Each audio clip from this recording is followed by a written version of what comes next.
నమస్కారం ప్రజలారా. షర్మిల నిన్న మాట్లాడింది ఆ వ్యాఖ్యలు మా పార్టీకి కొద్దిగా డ్యామేజ్ జరిగేట్టుగా ఉన్నాయి.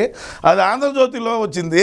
మేమేందంటే 30 సంవత్సరాల పాటు అన్న అధికారంలో ఉండాలనే లక్ష్యంగా పనిచేస్తాం కాబట్టి మా పార్టీకి ఎక్కడ డ్యామేజ్ జరిగినా, మాకు డ్యామేజ్ జరిగినా మేము బయటకు వచ్చి తప్పకుండా అయితే మాట్లాడతాము. అదేవిధంగా షర్మిల గారు ఏం మాట్లాడినారో విన్నాము.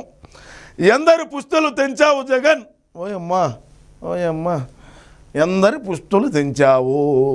సొంత సినిమా పుస్తులే తెగ పెరిగినాడు. అందరూ ఇంక రాష్ట్రంలో ఉండేవాళ్ళు పెరిగేది ఒక లెక్క. సొంత సినిమా తాలిబొట్లే పెరిగేసిన వ్యక్తి మా అన్నని మేము గర్వంగా చెప్పుకుంటా ఉన్నాము. అదేవిధంగా మద్య నిషేధం అని చెప్పి మద్యం వ్యాపారి అయ్యావు. అవును అవును, ఎస్ బరాబర్, మేము మద్యపాన నిషేధం చేస్తామని చెప్పిన మాట వాస్తవమే. మేము చేయలేకపోయినాము. ఎందుకు చేయాలా? మాకు ఆదాయం వస్తుంది, ఆదాయ వనరులుగా మారింది. మందు తాగేటువంటి మందు బాబులు ఎవడైతే ఉన్నాడో వాడి కిడ్నీలు లివర్లు కూడా ఎత్తుకొని తాకట్టు పెట్టినటువంటి ఘనత మా అన్నది. చరిత్ర ఇది ఒక హిస్టరీ. ఇది చరిత్ర ఎవరు మార్చాలన్నా కూడా మారదు. ఇన్ని రాష్ట్రాలు ఉన్నాయి మన భారతదేశంలో.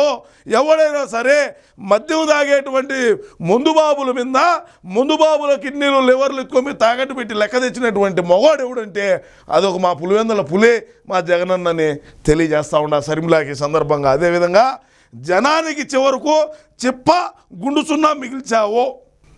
చెప్ప గుండుసున్నా నీకేం మిగిలిందమ్మా? ఓ మా షర్మిలమ్మ, నీకేం మిగిలిందంట? నీకేం మిగిలింది? ఆ సునీతారెడ్డికి రెడ్డికి ఏం మిగిలింది? అబ్బా హవరే మా నెప్పికింది కదరా. నీకేం మిగిలింది? ఆ సునీతారెడ్డికి రెడ్డికి ఏం మిగిలిందమ్మా? మీకేం మిగిలినా? మీకు అయ్యే కదా మిగిలిందే.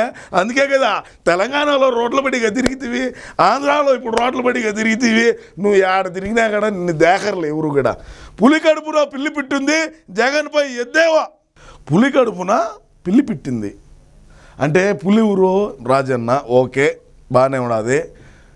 ఇప్పుడు మా ఆయన పులివెందుల పులి కాదు అంటే పులివెందుల పులే అంటే మేమేందంటే పోలీసుల్ని, బారికేళ్ళని, పరదా పట్టణల్ని కట్టుకొని పోయినప్పటికీ మేము పులివెందుల పులులమే.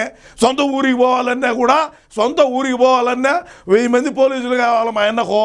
బారికేళ్ళు, పరదా పట్టలు కట్టుకొని షట్టర్లు వేయాలా. తోపుడు బండోడు కూడా రోడ్డు మీద అమ్ముకోకూడదు.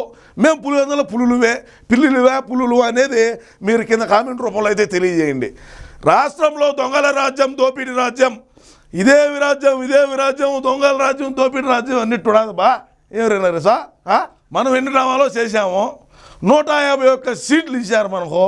మనం దోపిడీ చేసుకోవచ్చు, ఎలా అంటే అడవులు అమ్ముకోవచ్చు, మన ప్రభుత్వ భూములు, కలెక్టరేట్లు, తహసీల్దార్ ఆఫీసులు అన్నీ కుదవబెట్టుకోవచ్చు, తాకట్టు ఏదైనా చేయొచ్చు. నువ్వెవడు అడిగేదానికి? 151 సీట్లు ఇచ్చినప్పుడు మనం ఆడిందే ఆట, పాడిందే పాట. వీళ్ళ పాటలు ఎందుకు, వీళ్ళ ఆటలు ఎందుకు మనకు? తెనాలి కర్లపాలెం బహిరంగ సభలో షర్మిల ధ్వజం. అమ్మా షర్మిల, నేను నీకు ఒకటే చెప్తున్నా, మీ పార్టీ సిద్ధాంతాలు మీయి, మా పార్టీ సిద్ధాంతాలు మాయి, ఇంకొక పార్టీ సిద్ధాంతాలు ఇంకొకరియ్యి. ఏది ఏమైనప్పటికీ నువ్వు రాష్ట్రం అంతా తిరిగి ఈ విధంగా చేసినప్పటికీ మా అన్నకి ఎటువంటి డ్యామేజ్ కాదు. మీరు ఏమన్నా పెరిగేది ఉంటే 2024లో మమ్మల్ని ఏమన్నా పెరిగేది ఉంటే పెరగండి. నేను ఇంకోటి చెప్తున్నాడు, మరీ ముఖ్యంగా మీరు అందరూ కూడా ఆలోచన చేయండి. రాష్ట్రాన్ని పక్క రాష్ట్రాల వాళ్ళకి అమ్మైనా సరే 2024లో మేము గెలిచిన తరువాత రాష్ట్రాన్ని అభివృద్ధి చేస్తాము. ఖచ్చితంగా మీరు మాకు ఓటేసి గెలిపియాలని చెప్పి మనస్ఫూర్తిగా కోరుకుంటా ఉన్నా.